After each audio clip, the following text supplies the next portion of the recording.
ನಮಸ್ಕಾರ. Doctor Virupaksha Devaramane sir ಅವರು ಬರೆದಿರುವಂತಹ ಮಕ್ಕಳು ಮಕ್ಕಳಾಗಿರಲಿ ಬಿಡಿ ಈ ಪುಸ್ತಕದ ಮುಂದಿನ ಚಾಪ್ಟರ್ ಸಾರಿ ಕೇಳು. ಎಲ್ಲರ ಮನೆಯಲ್ಲೂ ನಡೆಯುತ್ತಲ್ವ. ಈಗ ಯಾರೋ ಒಂದಿಬ್ಬರು ಫ್ರೆಂಡ್ಸ್, ನಮ್ಮ ತುಂಬ ಕ್ಲೋಸ್ ಫ್ರೆಂಡ್ಸು, ಅವ್ರ ಮಗನ ಜೊತೆ ನಮ್ಮ ಮನೆಗೆ ಬಂದಿದ್ದಾರೆ ಅಂದ್ಕೊಳ್ಳೋಣ.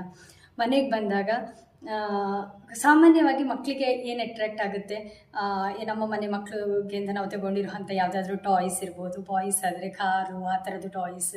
ಇನ್ನು ಹೆಣ್ಮಕ್ಳಾದರೆ ಬೊಂಬೆ, ಆ ಥರದನ್ನ ತುಂಬ ಆಕರ್ಷಿತರಾಗ್ತಾರೆ ಮತ್ತು ತಗೊಂಡು ಆಟ ಆಡೋಕ್ಕೂ ಸ್ಟಾರ್ಟ್ ಮಾಡ್ತಾರೆ. ಅಂಥ ಸಂದರ್ಭದಲ್ಲಿ ಈಗ ನನ್ನ ಮಗನೇ ಇರ್ಬೋದು, ತುಂಬ ಪಾಸಿಟಿವ್ ಇರ್ತಾರೆ. ಅವ್ರವ್ರ ಟಾಯ್ಸ್ ಬಗ್ಗೆ ಶೇರ್ ಮಾಡ್ಕೊಳ್ಳೋಕ್ಕೆ ಇಷ್ಟಪಡೋದಿಲ್ಲ.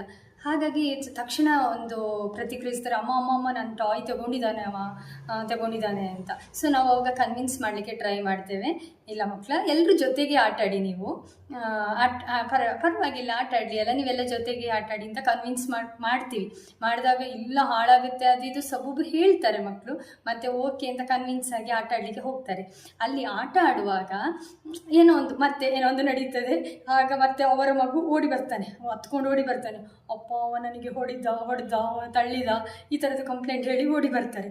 ಬಂದ ತಕ್ಷಣ ನಾವು ಎಂತ ಮಾಡ್ತೇವೆ, ಫಸ್ಟ್ ನೀನು ಸಾರಿ ಕೇಳು, ಎಂಥ ಬ್ಯಾಡ್ ಮ್ಯಾನರ್ಸ್ ಎಲ್ಲ ಕಲ್ತಿದ್ದೀಯ, ಸಾರಿ ಕೇಳು ಅಂತ ಅವರ ಎದುರುಗಡೆ ನಾವು ಮಕ್ಕಳಿಗೆ ತುಂಬ ಒತ್ತಾಯ ಮಾಡ್ತೇವೆ ಸಾರಿ ಕೇಳಿಗೆ.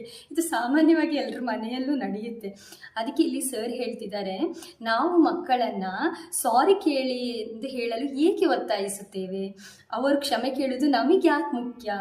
ಈ ಘಟನೆಗಳಲ್ಲಿ ಮಕ್ಕಳಿಗೆ ಸಹಾನುಭೂತಿ ಕಲಿಸೋದೇ ಮುಖ್ಯವಾ, ಅಥವಾ ಇತರರೆದುರು ನಾವು ಸಭ್ಯರು ಅಂತ ತೋರಿಸ್ಕೊಳ್ಳೋದು ಮುಖ್ಯನಾ? ಮಕ್ಕಳಿಂದ ಕ್ಷಮೆ ಕೇಳಿಸಿದ ಮಕ್ಕಳನ್ನ ನಾವು ಒಳ್ಳೆ ರೀತಿಯಲ್ಲಿ ಬೆಳೆಸ್ತಾ ಇದ್ದೀವಿ, ನಾವು ಕೆಟ್ಟ ಪೋಷಕರಲ್ಲ. ಬೇರೆಯವ್ರಿಗೆ ತೋರಿಸ್ಕೊಳ್ಳೋಕೆ ನಾವು ಮಕ್ಕಳನ್ನ ಒಂದು ಮುಜುಗರಕ್ಕೆ ಈಡು ಮಾಡ್ತೀವೇನೋ ಅಂತ ಅನಿಸುತ್ತೆ. ಆದರೆ ವಾಸ್ತವದಲ್ಲಿ ಮಕ್ಕಳು ಮುಜುಗರ, ನಾಚಿಕೆ ಅನುಭವಿಸುವಾಗ ಅವರ ಮೆದುಳು ಸಹಾನುಭೂತಿಯನ್ನು ಕಲಿಯಲಾರದು. ಅವರು ಹೇಳುವ ಒಂದು ಸಾರಿ ಎನ್ನುವ ಪದ ಕೇವಲ ಅವರ ತುಟಿಗಳಿಂದ ಬರುವ ಶಬ್ದ ಆಗ್ತದೆ. ಯಾಕಂದರೆ ನಮ್ಮ ಫೋರ್ಸಿಗೆ ಅವರೊಂದು ಸಾರಿ ಕೇಳ್ಬೋದಷ್ಟೇ, ಅದು ಅವರ ಮನಸ್ಸಿನಿಂದ ಬಂದಿರುವುದಿಲ್ಲ. ಸಾರಿ ಹೇಳಿದ ಸಂದರ್ಭದ ಒತ್ತಡ, ಭಯ, ಮಾಡಲೇಬೇಕಾದ ಅನಿವಾರ್ಯತೆಯನ್ನು ಅವರ ಮೆದುಳು ಬಹಳ ಕಾಲ ನೆನಪಿಟ್ಕೊಳ್ತದೆ. ನಿಮಗೆ ಆ ಥರದ್ದು ಇನ್ಸಿಡೆಂಟ್ಗಳಾದಾಗ ಅದು ಮಕ್ಕಳ ಒಂದು ಸಬ್ಕಾನ್ಷಿಯಸಲ್ಲಿ ಹಾಗೆ ಇದ್ದುಬಿಡ್ತದೆ. ಮುಂದಿನ ದಿನಗಳಲ್ಲಿ ಕೂಡ ಸಾರಿ ಕೇಳಬೇಕಾದ ಸಂದರ್ಭಗಳು ಬಂದಾಗ ಭಯ ಮತ್ತು ಒತ್ತಡದ ಸನ್ನಿವೇಶಗಳದ್ದೇ ನೆನಪಿಡುತ್ತದೆ. ಅದರಲ್ಲೂ ಕ್ಷಮೆ ಕೇಳಲು ಸಿದ್ಧವಿರದ ಮಗುವನ್ನು ಶಿಕ್ಷಿಸಿ ಕ್ಷಮೆ ಕೇಳುವಂತೆ ಮಾಡಿದರೆ ಆ ಮಗು ಎಂದೂ ಸಹಾನುಭೂತಿಯನ್ನು ಕಲಿಯುವುದಿಲ್ಲ. ಬದಲಾಗಿ ಜನರನ್ನು ಮೆಚ್ಚಿಸಲು ಕೇವಲ ತುಟಿಗಳಿಂದ ಸಾರಿ ಹೇಳುವ, ಜನರನ್ನು ಓಲೈಸುವ, ಅಂದರೆ ಪೀಪಲ್ ಪ್ಲೀಸರ್ ಆಗಿ ಬೆಳೆದು ಬಿಡ್ತಾನೆ ಅವನು. ತಮ್ಮಲ್ಲಿರುವ ದ್ವಂದ್ವದ ಭಾವನೆಗಳನ್ನು ವ್ಯಕ್ತಪಡಿಸಲಿಕ್ಕಾಗದೆ ಸಂಘರ್ಷವನ್ನು ತಪ್ಪಿಸಲು ನಿಧಾನವಾಗಿ ಮೌನಿಗಳಾಗ್ಬಿಡ್ತಾರೆ ಅಂತ ಮಕ್ಕಳ ಅನಪೇಕ್ಷಿತ ವರ್ತನೆಗಳನ್ನು ಸರಿಪಡಿಸಲು ಒತ್ತಾಯದ ಬದಲು ಬೇರೆ ಮಾದರಿಯ ಮೂಲಕ ಪ್ರಯತ್ನಿಸುವುದೇ ಸೂಕ್ತ. ಅಂದರೆ ಅಲ್ಲಿ ನಾವು ತುಂಬ ಫೋರ್ಸ್ ಮಾಡೋದನ್ನು ಬಿಟ್ಟು ಆಮೇಲೆ ನಂತರ ಅವರಿಗೆ ಒಂದು ಜವಾಬ್ದಾರಿಯನ್ನು ಸೌಮ್ಯವಾಗಿ ಕಲಿಸಿದಾಗ ಕ್ಷಮೆ ಕೇಳುವುದು ನಮ್ಮ ಆಯ್ಕೆ, ಅದು ನಮ್ಮ ಅನಿವಾರ್ಯತೆ, ಮಾಡಲೇಬೇಕಾದ ಅನಿವಾರ್ಯತೆ ಅಲ್ಲ. ಆದರೆ ನೀನು ಹೇಗೆ ಇರಬೇಕು ಅವ್ರ ಎದುರುಗಡೆ ಅನ್ನೋದನ್ನ ನಾವು ನೀಟಾಗಿ ಮಕ್ಕಳಿಗೆ ಹೇಳ್ಕೊಡ್ಬೇಕು. ಮಕ್ಕಳನ್ನು ಬೇರೆಯವರ ಎದುರುಗಡೆ ನಾವು ತಿದ್ದುವುದು ಬೇಡ, ನಂತರ ಅವರಿಗೆ ಅದನ್ನು ಅರ್ಥ ಮಾಡಿಸ್ಬೇಕು ಅಂತ ಹೇಳ್ತಿದ್ದಾರೆ.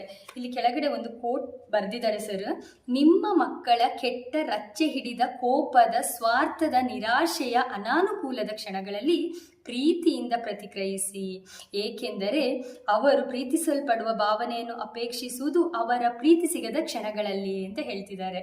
ಕರೆಕ್ಟ್ ಅಲ್ವಾ? ಧನ್ಯವಾದಗಳು.